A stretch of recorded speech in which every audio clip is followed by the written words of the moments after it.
Come and get started on a new mission, a new direction, a new intention.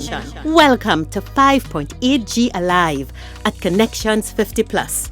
I am Terry-Ann Joseph Brathwaite. And I am Jennifer Gibbons Joseph, catering to all your prospects in the third act of life. Economic well-being, social gratification, personal fulfillment. Join us on Wednesday at 6 p.m. on Connections 50 Plus Facebook page, YouTube channel, and on Gael the Caribbean. Hello and good evening to all across the Caribbean. Welcome to 5.8G Alive. It is Wednesday, 7th of July. It is 6 p.m. in the afternoon. You're either on Gael across the Caribbean, you're on Facebook, or you're on YouTube. Welcome. I am Terry-Ann Joseph Brathwaite, one of the co-creators of Connections 50 Plus. And next to me here is... Hi and welcome. Good evening to you all. And I am Jennifer Gibbons Joseph, the other co-creator of Connections 50 Plus. Well, it's Wednesday. Let's just say thank God it's Wednesday, because Barbados and St. Lucia and some of the Eastern Caribbean, Dom Rep and Cuba and part of Jamaica, you've survived Elsa. You've survived Elsa. Sadly, we had 2 deaths in the Dom Rep, but at least it didn't convert into a major hurricane for us. And happy 4th of July, belatedly, to those with American interests. And we go along. And Jennifer, I think we're going to see some ease up we've got some ease up in Trinidad. Yeah. We could wash clothes and build buildings, but we still can't eat out. But soon, I really know, we don't have much longer, Terry-Ann. Within a week or 2, I think it has to coincide with the opening of the airport. I just feel positive we're going to be open soon. I am resolved to living like this till whenever it is. I'm not expecting anything. I am living each day as best as I can live it. I think the expectations put you in trouble. I am okay. I have friends who, they love to go out, eat out at dinners and things. So they have been extremely frustrated not being able to go to their dinners or their luncheons. So for me, I'm okay. And for those who was just waiting to travel, well, they can do it now. I was even told by but I told by a friend yesterday, ticket booked. They're looking, they know exactly where they're going, and so that's great. Soon we're gonna be, I'm not going to say back to normal, but soon we'll feel free. I think we move about as we want to. We need to adapt to a new normal that is a pandemic world, and you need to practice now. The things that are going to be free are just little things, but they are fundamental behaviors we've got to switch. And I think I've made my switch, so I good.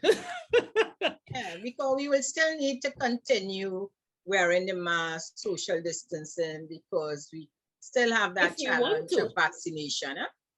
If we want to, and that's why it is your mindset that is so important. 2 days ago, the Prime Minister of England lifted everything, and now it is onto the individual. So sometimes, cursing people, and you need to do, you all forget about what the other people need to do. You need to make sure that you protect yourself in the world that is coming. But anyway, we are going to be in the new reopen stage, and how we manage ourselves and our mindset must be different if we are to ensure that we live to the whole third act to 80 and then go beyond. Otherwise, what's the point? Anyway, Jen, we have a great show today, don't we?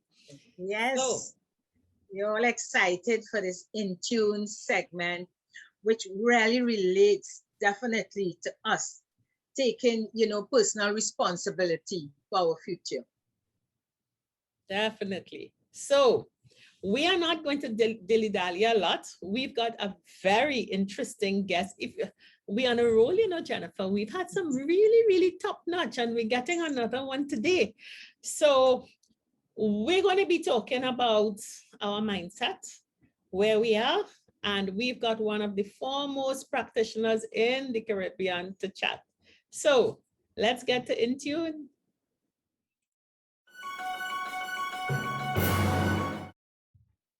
Hi, welcome again. And this segment is Being in Tune. And we have with us a very dynamic guest, gentleman, handsome gentleman.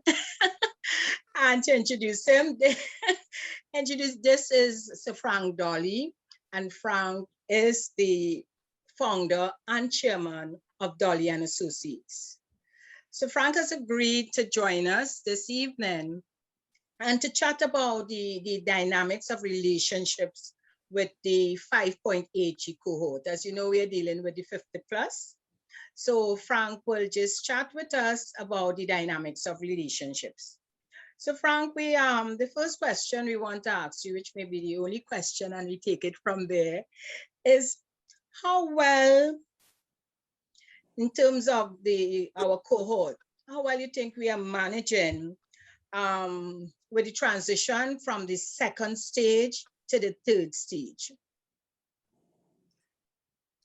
You see, when we started talking about relationships, we got to go back to our very early days, what we were taught about relationships. As a matter of fact, once we were starting to go to school, that is where we first learned about relationships outside of the home and our natural caregivers. And during the years, according to the call about the psychological development of the human being, we learned about relationships.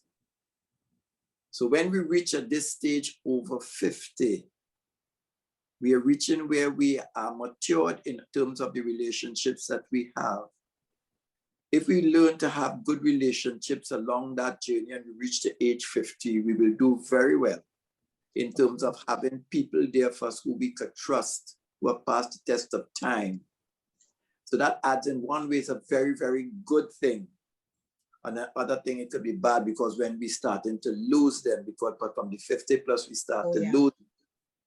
So yearly and truly, it was really about really enjoying relationships. And if we were good at doing that from the time we entered school in primary school at 4 or 5 years old, and through our lives to get us to the 50 where we're looking at retirement.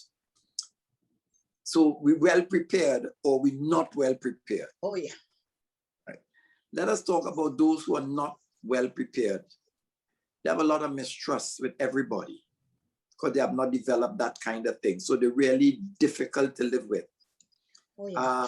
The experience in terms of the intimacy, in terms of like that, if you don't have trust, it's difficult to have intimacy. And I'm not talking intimacy just in terms of sex, but intimacy where I share my inner self with someone else. It could be a friend, it could be a work colleague, it could be children, it could be parents, whatever it is. Intimacy, I expose my inner self to them.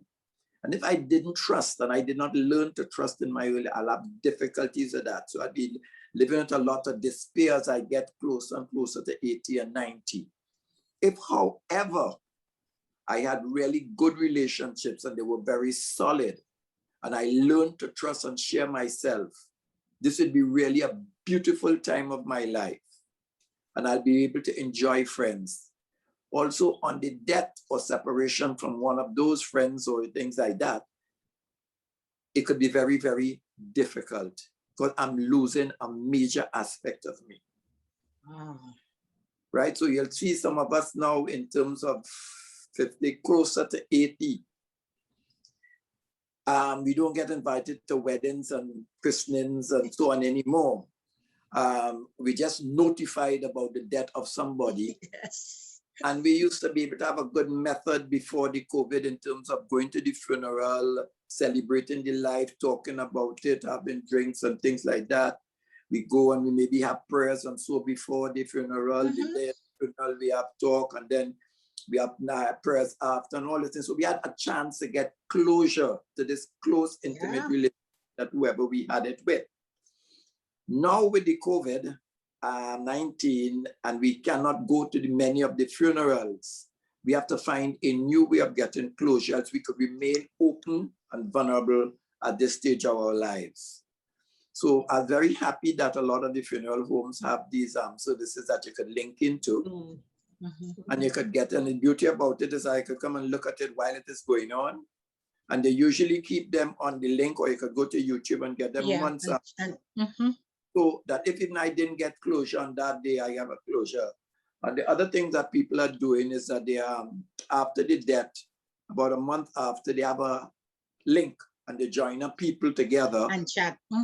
And just chat, celebrating the life, conversing, this kind, and it really brings a life. Because what tends to happen to us when somebody dies, we link our minds to just the illness and the death, which might be a month, longest a year. And we forget the 40, 50, 60 years that we knew this person, like it didn't exist, and only the last month or the year existed. And having those conversations with the group of people, whether it is in person, physical, face-to-face, or on links, we have an opportunity to remind ourselves of the long-lasting relationship we had with the person and not yet the time of their death. So in those kinds of ways, so what really we need to do is to be able to find closure for the losses that we are having. And at this time of our life, to be really, those of us who were able to form good relationships and find a lot of intimacy, we really lovely and enjoy it. It's like, easy to talk to people, nice to talk to people. You know, you're not dreading picking up the phone, you know, to speak to somebody. It is really a beautiful time. It's like, you know, you planted seeds. Yeah. You know, you started planting these seeds in primary school. And then you seen it growing up. And now you see it bearing fruit. And you could taste the fruit, you could share the fruit. That is what this stage of our life is supposed to be. Seeing that fruit come together and enjoying it and believing in it. And that's really a lovely time of our life. Frank, I really, yes, and you're smiling and you're happy because I know you have those group of friends that you get together with and like. But tell me, you know, you hear a lot too, the loneliness of persons at the 50 plus the later cohort. And that is because, and from your hearing when you started about how you started in terms of the friendship you created from early, you know, those friends can really, you know, stay with you until. But, you know, if you belong to that grouping where you didn't make many friends, you're sort of loner. How can someone like that at this stage now where it is so important to have a little group, a circle around you, what would you say to people like that? If you still family around, turn there first. If you weren't really nice to them or they were nice to you and they are still around, especially if they live in the same physical building with you, start asking them, what happened? What happened in our lives? Let's talk about it. Let's trust that we could talk about it and not blame anybody.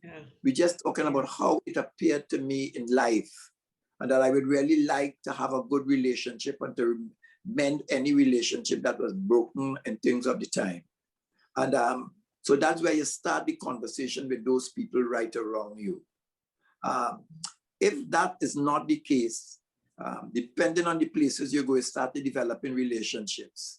Like if I go to the grocery, I start developing, talking to the people I meet on the shelves and things like that. Doing the shelf talk, a little conversation with them. If I go to the farmer's market, well, then I have a number of vendors I can sit down and talk to them about their product, what they're doing, and things like that. So I start building a thing. It is not as intimate, but I am now sharing. So I could look forward every 2 weeks that I probably go to the farmer's market or something like that. I have people who know me, hey, you come back, oh yes, I didn't see you last week, well, no, it wasn't well, and all of that starts to happen there. So even though we didn't develop it with our friends and our family and our link and in places of work, I could still do it. Even if I didn't do it much at work, you know, say like, you know, it's the 10th year of since I left working, so-and-so used to work with me. Let me see if I could find them on the Facebook or internet, wherever it is like that. Or I had a phone number, let me just ring it. So and so, how are you doing? And so and so, I didn't hear from you. I thought you dead. No, but I still alive. La, la, la. And it starts a conversation there. Then there's the TAP group, the retirees group, where you could actually, they have a lot of meetings. They have trips that they take people on. If you're financially able, you could go on cruises and things like that. Yeah. So those things are there, what you did not do from primary school till you're 50. You have an opportunity now to start doing that. It is much more difficult for you because you got into your own self and you valued your privacy. You didn't want to be intimate with anybody, things like that, And if you were just linked with your family alone and they're dying out, they still have a chance. They still have one more there to be able to start to spread that and widen that a little bit. There are a lot of little groups we could join. Now with the technology, we could go and join any kind of group and get a little information here. So with the technology, we really have no excuse for feeling all the sense of despair at this time. We have to be able to get the confidence and get the risk to be able to go out there. If I could start in a chat group, where I don't have to show myself, I could just write and say, and I could come up with a code name. At least I join, I get something. When I get the confidence, then I could go into those where there's video and things like that. So there's still a lot of opportunity to us get into that stage. And we're living longer because with the medical things and all this kind of thing, we live in now. They're saying that we're going to be going to 80, 90 is going to be just young still. Yeah. So there's a lot to do. Going to places where you could walk. If you like dancing, you could have little dance clubs. As soon as the COVID is over, we could go back to those dance groups. And so there's a lot of now available.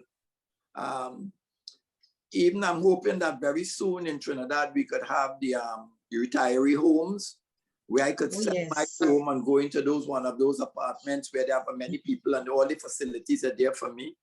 Or I could turn over my home to somebody who will take me there and keep me there, hoping that I die soon, but I'd live a long time. But with this insurance where they buy out. They buy out, yes. A lot of available to us at this stage of our development now. So there's no real need to hide in that house and despair and become miserable and quarrel and they have nothing to do and about the aches, pains and things like that. And then when you're going out to chat with people and this, stop talking about your illness. Talk about the things that are happening with you. Hey, my eyesight is really good. I changed my glasses. My glasses is really low. I've seen really good now. You could talk about that rather than about the arthritis that's hurting you. And the cataract. So again, you could look for things, it was so beautiful. I went out. And if you saw that hibiscus, the pink hibiscus that I got there, you talk about that, people want to hear you and they'd ring you again. But do not go out there saying how the world is dark, things are bad. Yes, they may be bad, but there are at least 5 little things out of the 100 things. 5 are good. Talk about the 5 and expand those 5 until those become 1,000. Yeah. I hope that's what you wanted to hear and how these people. No, that's great. That's great because we definitely at Connections, this is what we advocate all the time, Frank. Get out there, speak, make yourself happy, enjoy life. And you mentioned there, and Terry, I know about that. We just very recently, we have been chatting about the home, that we can give up our homes and look at some complex somewhere where we can all go and live and have a great time. Share the driver, and go out and just have fun or stay in and have fun. Yeah. And if you have children and grandchildren, they're looking at the house and they want the house, they will stay with you. So you'll have family and friends. So we have an opportunity. Nobody around, tell it and I go and I thing. Or if the family around me, I know they come in for things and I will have plenty of things. Anytime they come, I can get them at $20 or $50. Frank, if I can get a really beautiful time of our lives, and we really, those of us who lived it should really enjoy it. Yeah. We absolutely agree that that is the view. And one of our intentions is to bring people along. But honestly, you find some people, they seem to resist seeing the pink hibiscus and they want to see, and I have the question, you know, do you find people in our cohort, and we break our cohort into 3 groups, it's the 50 to 60, 60 to 70, 70 to 80. Do you find that there is a reluctance to leave what we call that second act and enjoy this beautiful stage of life where you're really shedding some of your old responsibilities and frankly see people making themselves miserable, longing for the past? Do you see that as an issue for our cohort? In some instances, not all, of course. Mm-hmm. People who tend to hold on to that is people who actually spent more time in the past or the future than in the present. Okay. Right? The anxious or the fearful, as they say. The past has gone, and I'm finding more and more that little I could do to change any of those things because I don't have much time to change many things again, if it is possible to change anything at all. And the future is getting shorter and shorter and shorter and shorter. And I don't know how to live in the present. Yeah. You know, and I tell people at that stage, get in touch with your 5 senses. Mm-hmm. And tell yourself and look around, what are the 5 things I can see? What are the 4 things I can hear? The 3 things I can feel. Mm-hmm. The 2 things that I could touch, and the 1 thing I could taste. And it brings you right to the present, and that is when you'll see the prick hibiscus. Okay. Try it, and you will see how it works. Mm-hmm. So many people I go to despair and they're talking about what used to happen to them and how they have this pain and they don't know what's going to happen next week and next month. Just give them that in the present and you see their whole countenance change and they start to say, oh shoot, yes. I didn't realize this was right there. The plant had watering all the time. All of a sudden they see that there was a new shoot. Yeah. So it is very, very possible. Very simple things we can do to keep ourselves and to bring ourselves to enjoy the present. Yeah. Because that is the most important thing. Many of us didn't do it. We quarreling about the past and what my family did and what this one did. And are there into the future when I reach 50, when I reach 60, when I reach 70. Yep. And what is to me right now? I'm alive. I cannot really live in the future. I cannot live in the past, and I am objecting to living in the present. Just help them to come into the present and enjoy the present. And the way you live the present will give you the future. Oh, yes. Mm-hmm. Mm-hmm. So it's a very simple, basic thing. No big science behind it. Just do it. And that is it. They're doing it. I like how you use the senses because the resistance is real. Because they're coming in with that negative mentality. And as you said, about the future, they're thinking about the past. Especially, I have found, Frank, that when I chat, and especially with our programs and you sharing and encouraging persons to come on board, that they are, like in some cases, we may feel is either shame or their ego preventing them from taking action. Mm-hmm. And at some stage, I remember, I think, again, Terian and I chat a lot about this. Those who came from a certain level in society in terms of status, in terms of their past profession, no longer on that stage, so not being able to get the respect that they're accustomed getting, you know, when they were in those days, they tend to hold back from being part of certain circles because they may see that that group is not at their level. And because of that, they lose out some very good experiences, healthy experiences. I have seen a lot of that type of resistance and always very concerned about how do you get those, to change your mindset? Yeah, that's very difficult for quite a few people who their status became them. Yeah. It is really hard for them because they never knew who they were.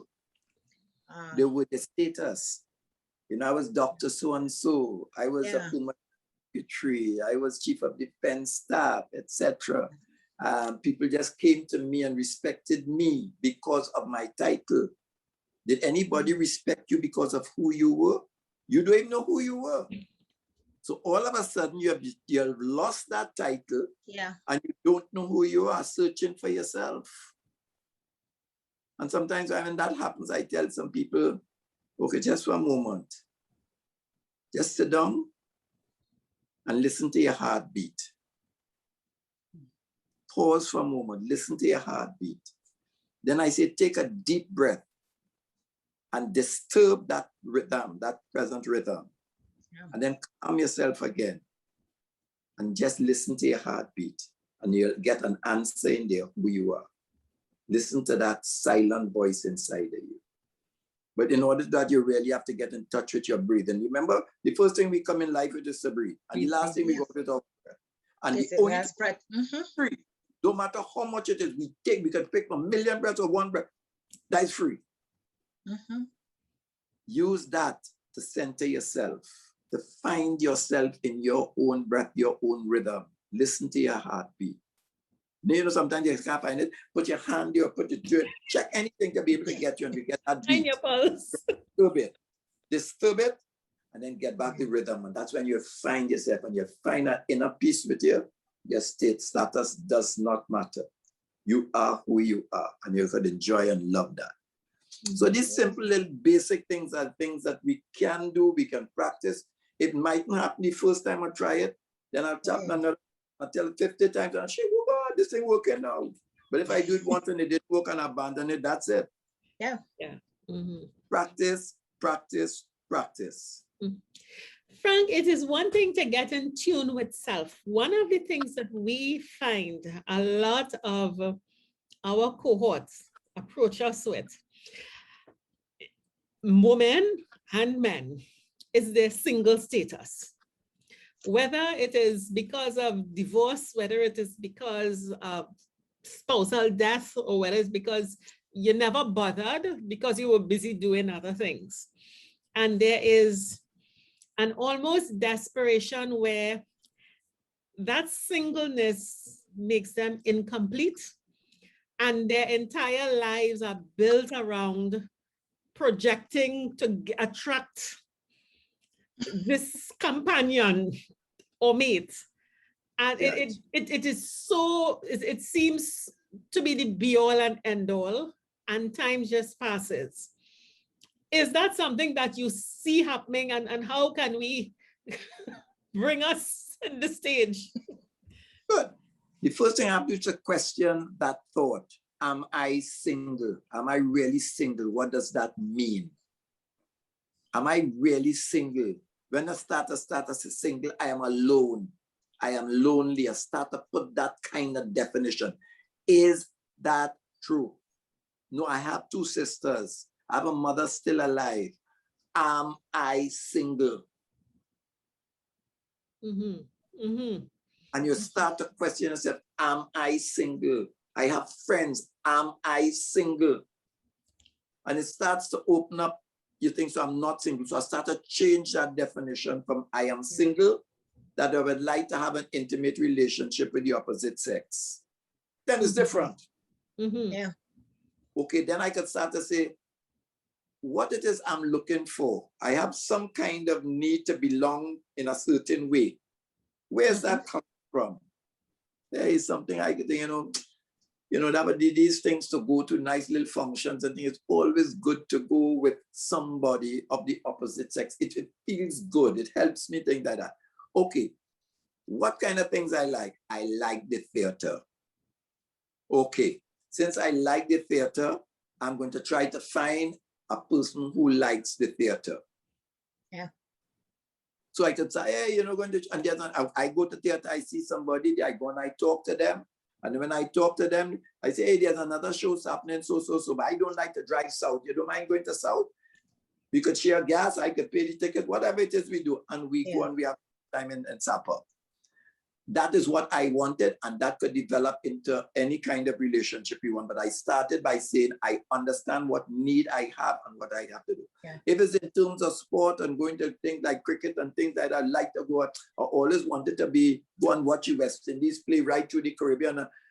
But I didn't have the time then, and I have the money and the time right now.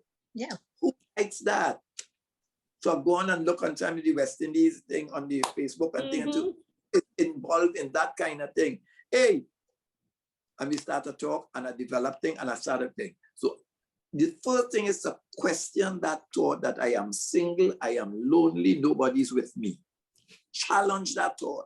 And I'm incomplete. 99% of the time, it is not an accurate statement. Yeah. But we don't do that. We don't challenge our thoughts. I just have that. I single. I behave that. Somebody tell me when I was small, you'd always be single. You never have nobody. You never get married. 60 years old. My bank account looking good. Physically good, and nobody around me. Oh God. Challenge your thoughts. Is this true? And I'm telling you that most of the time when you challenge your thought, there's no evidence to support that it is true. Yeah. As a matter of fact, the evidence is to the contrary. Yeah. And then once I do that, actually what I do, I'm creating what I call mental space. Yeah. And we don't do that because I'm crowded in this kind of thing. I'm single, so there's no space. So I could behave all kind of stupid thing, go and look at any kind of man I find, I take any kind of woman. And some do that. Yeah. So what I'm saying is because you didn't have any space, but if you pause, challenge your thought, you start to open space. And as you open space, there's many alternatives start to present themselves. Yeah. So I hope that helps. That is such a refreshing look at it, because that's the thing, and this is the time of our lives when we have the freedom to do that. You know, the children grow and be embodied with career. You can now give yourself permission to explore, and on your terms, because you're big, you're grown up, you're not a child, so you could set your boundaries and have a good time. Some of us did not grow up. Yeah. We are a big 9-year-old. I have repeated 10 years old 60 times.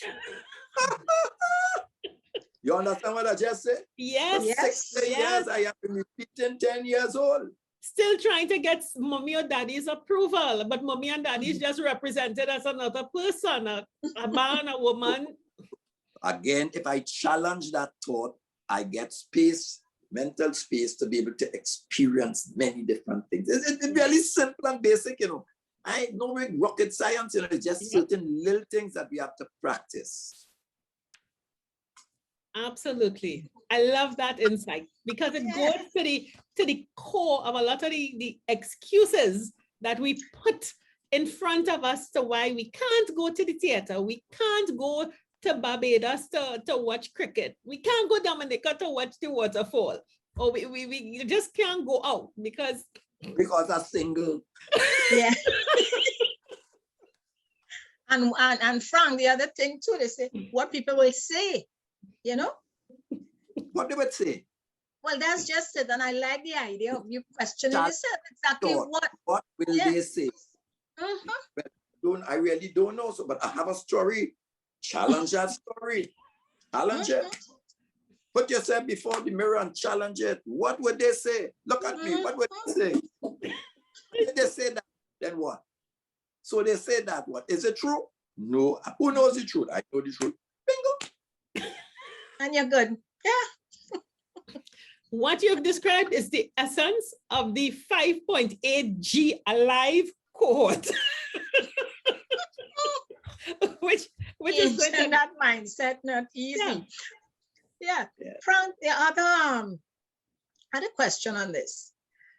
Again, within this cohort, those who don't want to, maybe are scared to step out, tend to hold on or live through their children. You know, sort of like, and I have an instance just recently, and we're talking about a friend who just holding on to her daughter for dear life. You know, so anywhere the daughter goes, she would go and do everything and not letting go, like she's scared to be alone, you know.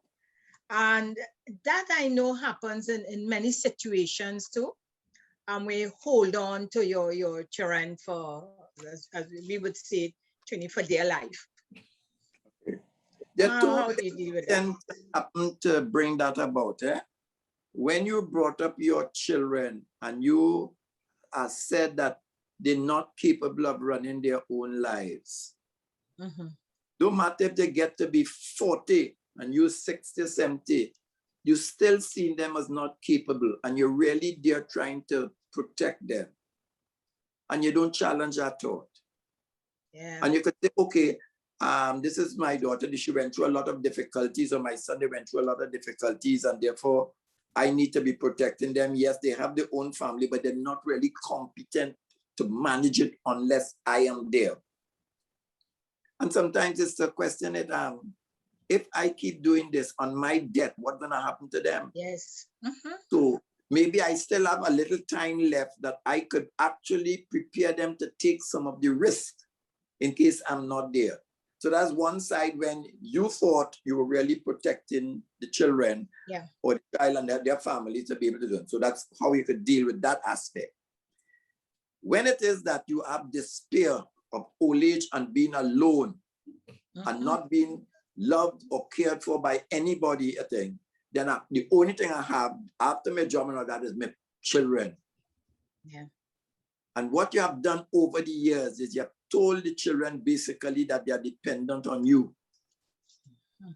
So you hold on to your money and you share the money with them so that they come back. You're never teaching them how to. You always kind of hold on. So I have something to hold on to get you to come. Yeah. And I feel the only thing I have is this house and this kind of thing. So when the thing and your marriage break up, I say, come and live here quickly. You know, so come in here.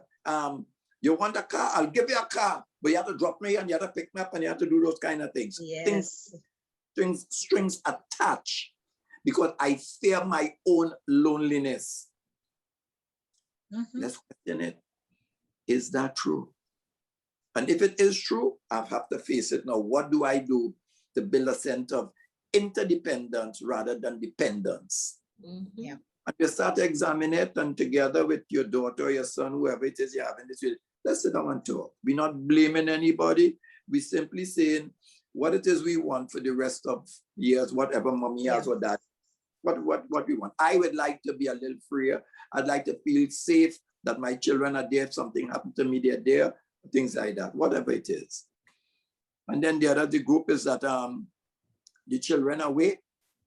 You have a nice big family, 6 children, all 6 living all over the world. Yep. Your spouse just died or died a few years, and you're in this big house, fancy thing with children all away.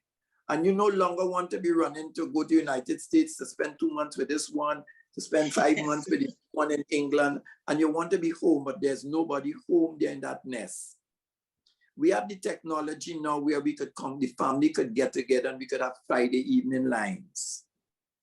Same like what we're doing right now on this link. Yeah. We could have those Friday evening lines. Okay, so you could be having your line in London. I here in Trinidad, you join me in your line that you're having out there. The technology is there that we could do. So all these things are possibilities that we have with the technology that we have right now. But you have to change your mindset. You have to be able to confront it.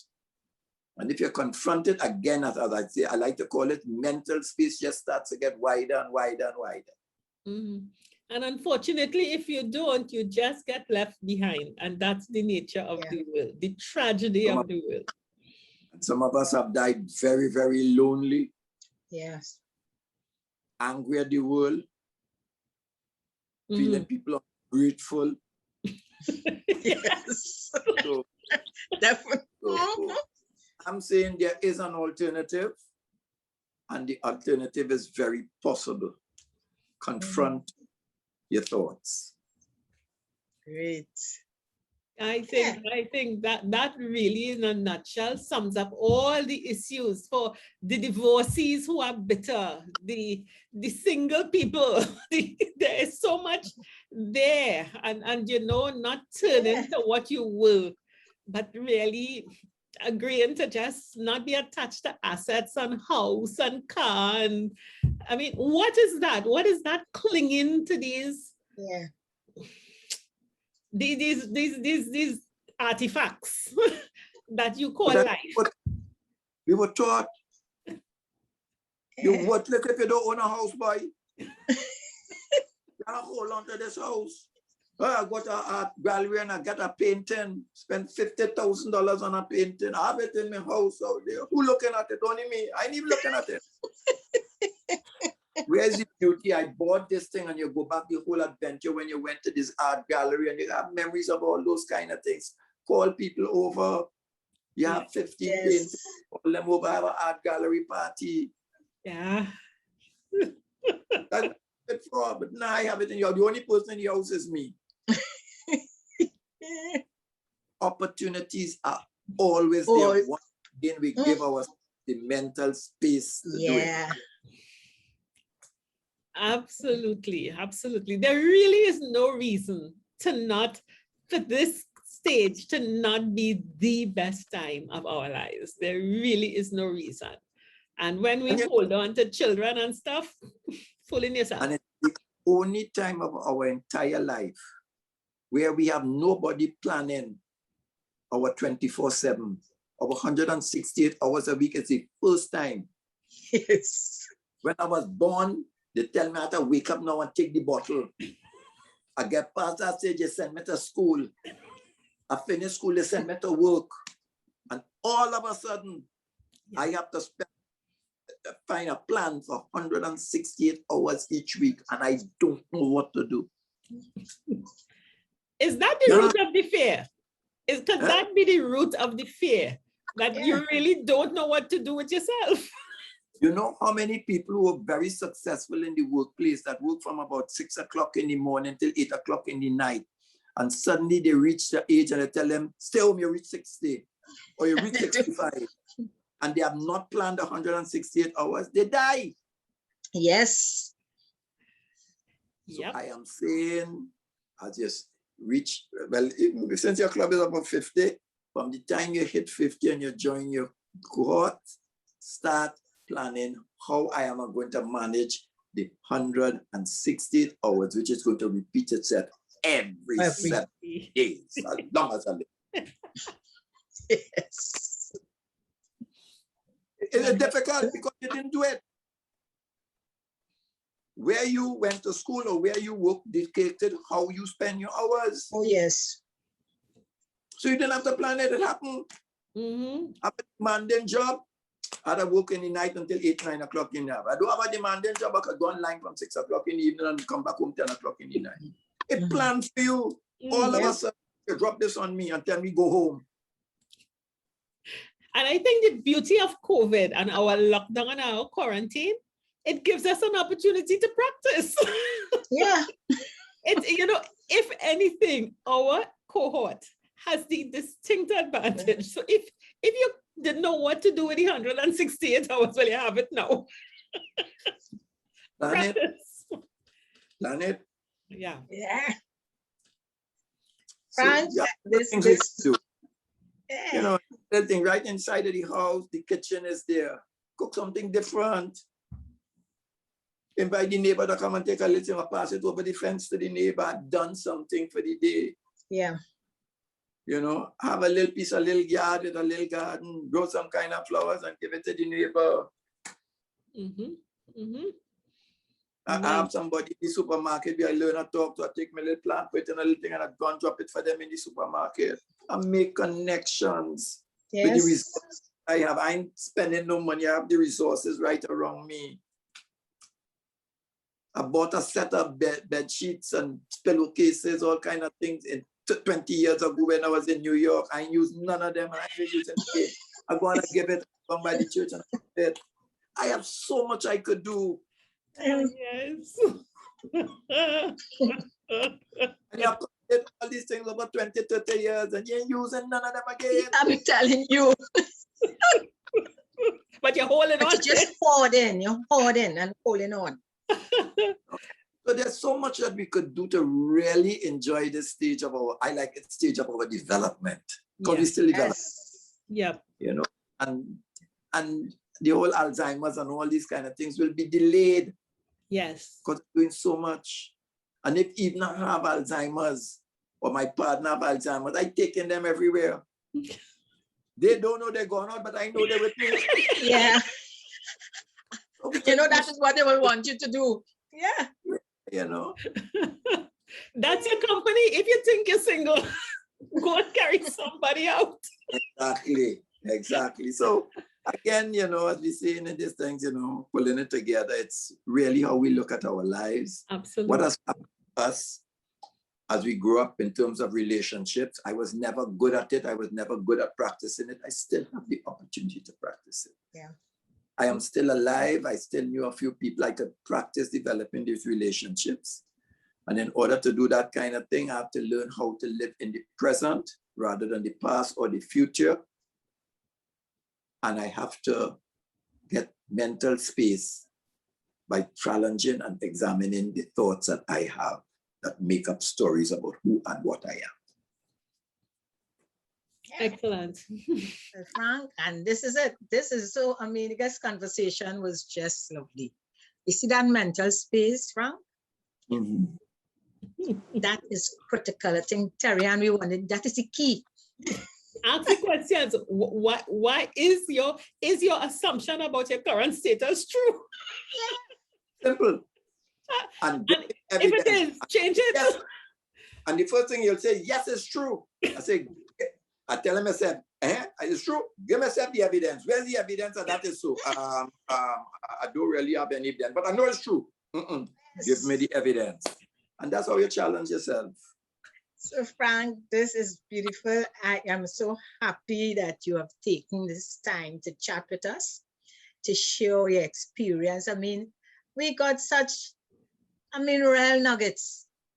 And I know our audience listening in, oh, definitely. After this, I know, Frank, they're going to be questioning themselves. You know, what they're really arguing about. This is the best stage of their lives.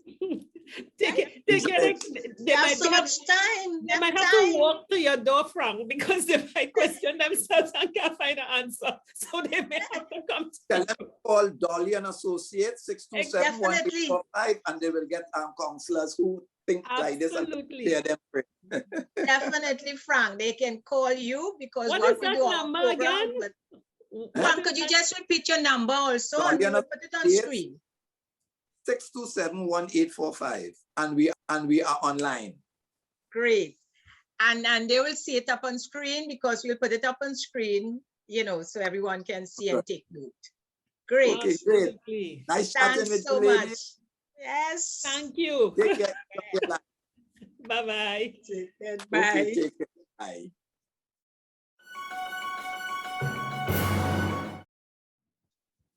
Jennifer, that was Frank Dolly.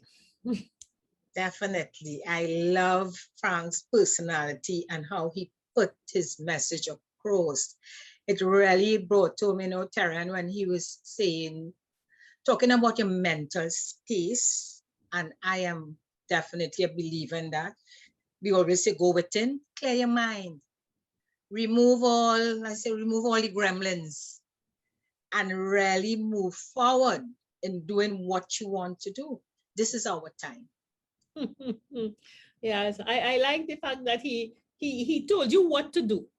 He told you what to do. Have a nice conversation with yourself, and for every status that you give to yourself, that is your reason for not, or your reason why you can't. You just get the evidence, have the conversation with yourself. Where's the evidence? And If you're single, if you have no money, if you have no friends, if you're fat, if you're thin, if you're whatever it is, there is something you could do. Yes. And I love the fact that, you know, you previously 168 hours a week was planned for you. What are you going to do now? Sit and stand at the wall, stare at the wall? So we have a lot. I mean, when we take it, you put Gregory Maguire on the economic side, the message is the same.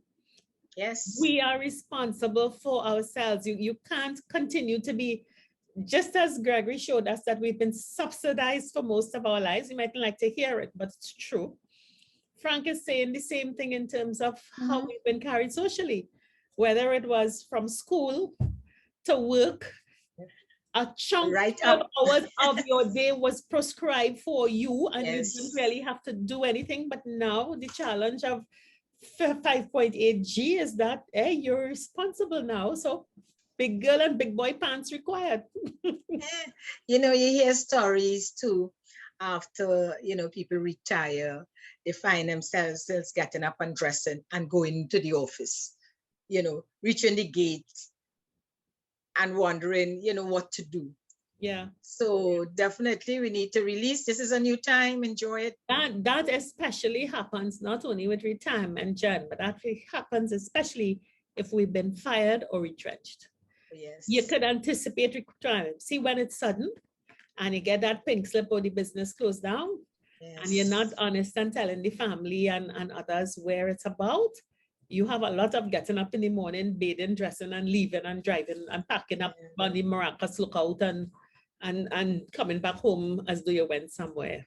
It's significant.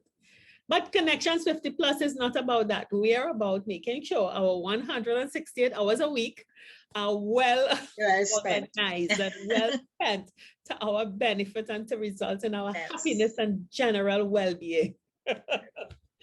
Good. So we have stuff coming up too that will take care of another aspect of our lives. So we had the economic, we had the personal, mental space. And Jennifer, what's coming up next week? We still have, remember, we have the Sex and Self-Care Forum coming up. And we just need to talk a bit about that because we have a very powerful message from Onika, you know, to you, the audience. So here's Onika. Hello, beautiful people. My name is Onika Henry. I am a clinical sexologist and sex educator, and I am so excited and so looking forward to joining you for the Sex and Self-Care Forum on July 16th. And when I talk about sexual self-care, what I'm talking about are practices that promote sexual health and sexual well-being. It's about inner and outer care that facilitates strong, healthy, intimate relationships, intimate and romantic relationships. It's about empowering you to enforce and maintain self-respect and boundaries in this part of your life. It's also about learning that sex is way more than genital acts or genital behavior. And you're going to be learning that there are mental, emotional, physical, and spiritual benefits, like real benefits, to maintaining a healthy sex life, to maintaining your sexual wellness. And so I look forward to exploring with you how sex can be a form of preventative medicine, it could be a form of healing medicine, and also a source of creative power and creative energy. Take care until then. So Jennifer, yes. Terry-Ann, since we put out the ad for the forum and Onika's too, I have been getting calls from friends who would say, you know, that was fantastic. Oh, you're really brave because, you know, to talk about this topic, but they're happy we did. And of course, my next question to them is, I hope you're going to register for the forum. And, you know, you get a little hesitating a bit, and I'm saying, what is happening? And I sense, Terry-Ann, that yes, they're interested, but there's something within that maybe a bit scared. It's that something is different. I actually was talking to a friend of mine, a man friend, I have to say. And he What again was a man friend, a male colleague. a friend. You know, these days I have to be so careful, but a friend, and he happened to be a man. A male colleague. No, a friend, I wouldn't say colleague, but yeah.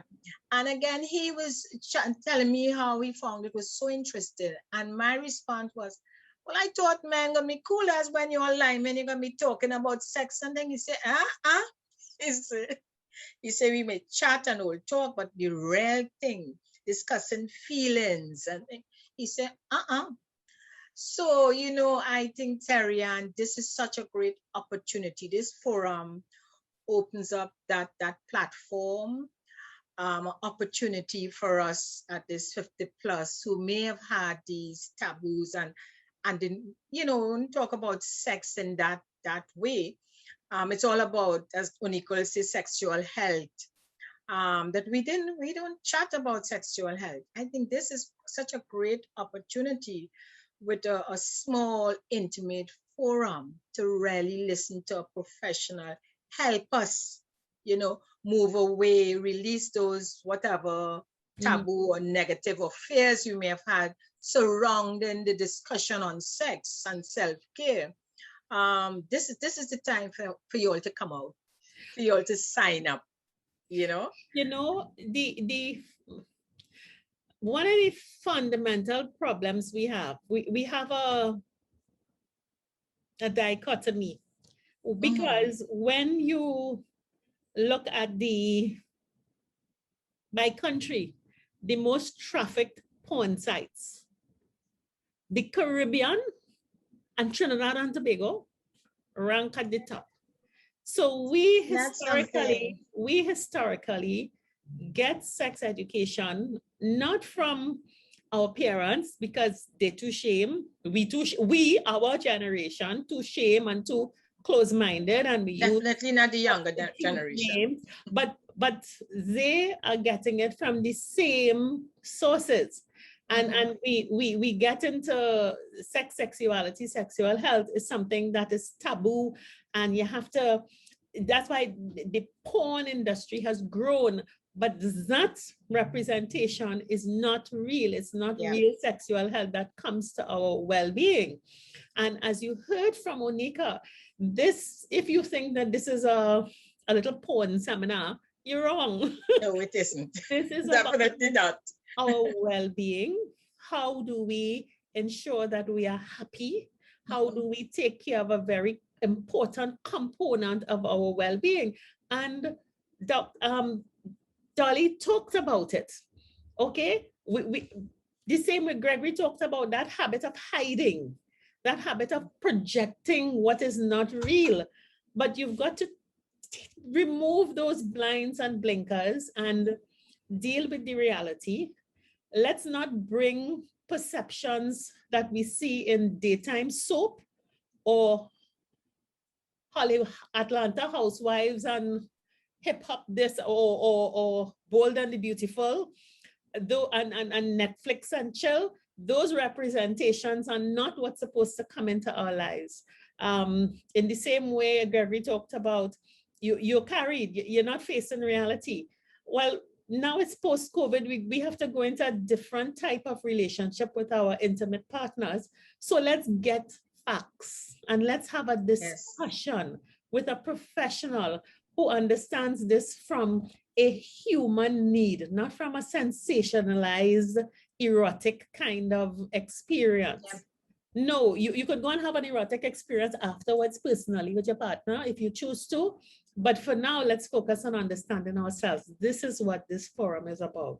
And I'm really excited. I mean, Jennifer, I have friends who do the same thing, you know, they can't even say it straight without bursting into a giggle. And they're looking forward to it. But some people are concerned what people will know. You could keep your camera off. You could change your name on the screen. You don't have to be known. When you register, your information is confidential. Personally, I am the only person who will see your name and have your email address to send the link to you. I'm not going to I'm not going to tell anybody, believe me. Yeah. It's going to be absolutely confidential. And there's no worry about Jennifer, myself, and Onika in terms of managing. Onika is not going to know who you are. She's going to know Yeah. the thing you put on the screen. And if you don't put your face, she'll never know it. But definitely, we need to take this opportunity to at least give ourselves an alternative view of what life is about, as opposed to what's projected in TV and on whatever magazines and internet sites we visited.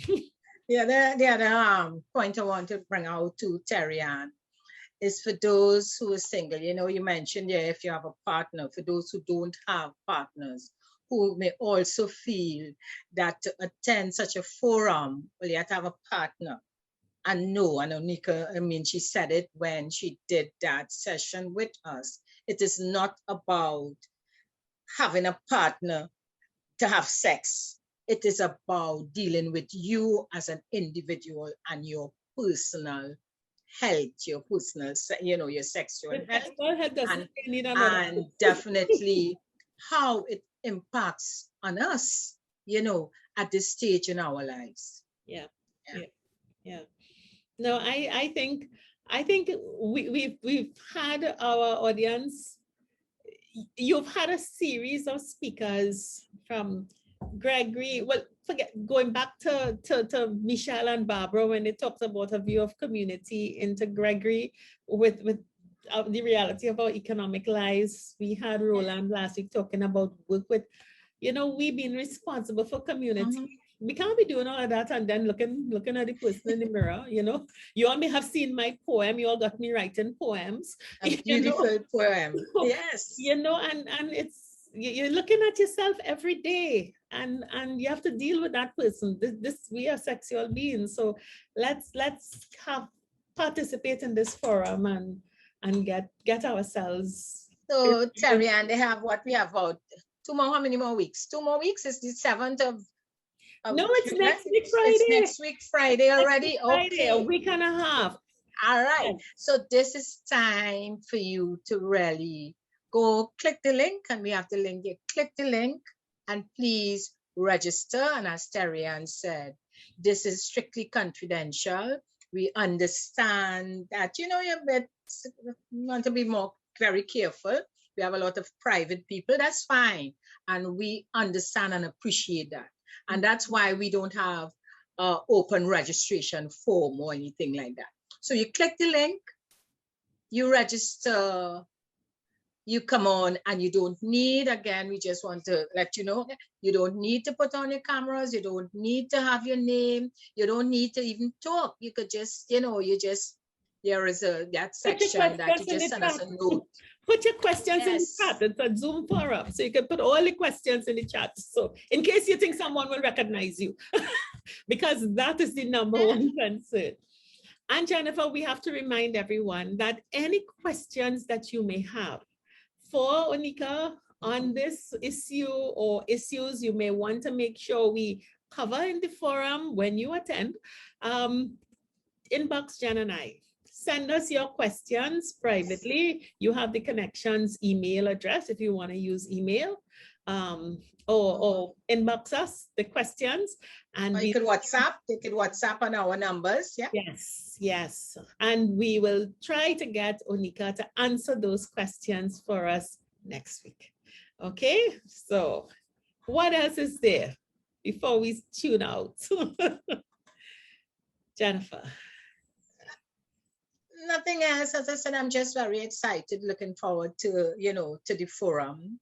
Letting persons know, of course, that if we have more than the 10, we're going to do a second forum. So we're not exceeding numbers 10. So we're keeping it at 10 and below 10. Okay. And just to wish everybody a great rest of the week, a great weekend, and just be safe as usual. Hurricane season is here. Make sure you have your goods and so on. Trinidad, Elsa was kind of south, and we got some winds. Climate change is real.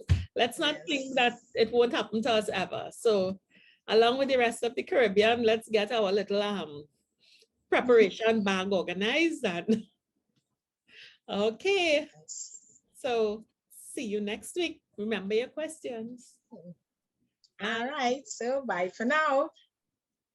50 Plus Tribe and followers from Trinidad and Tobago and the Caribbean. Thank you for joining us on this Connections 50 Plus 5.8G Alive show. We hope you enjoyed the lively conversation and look forward to seeing you next week.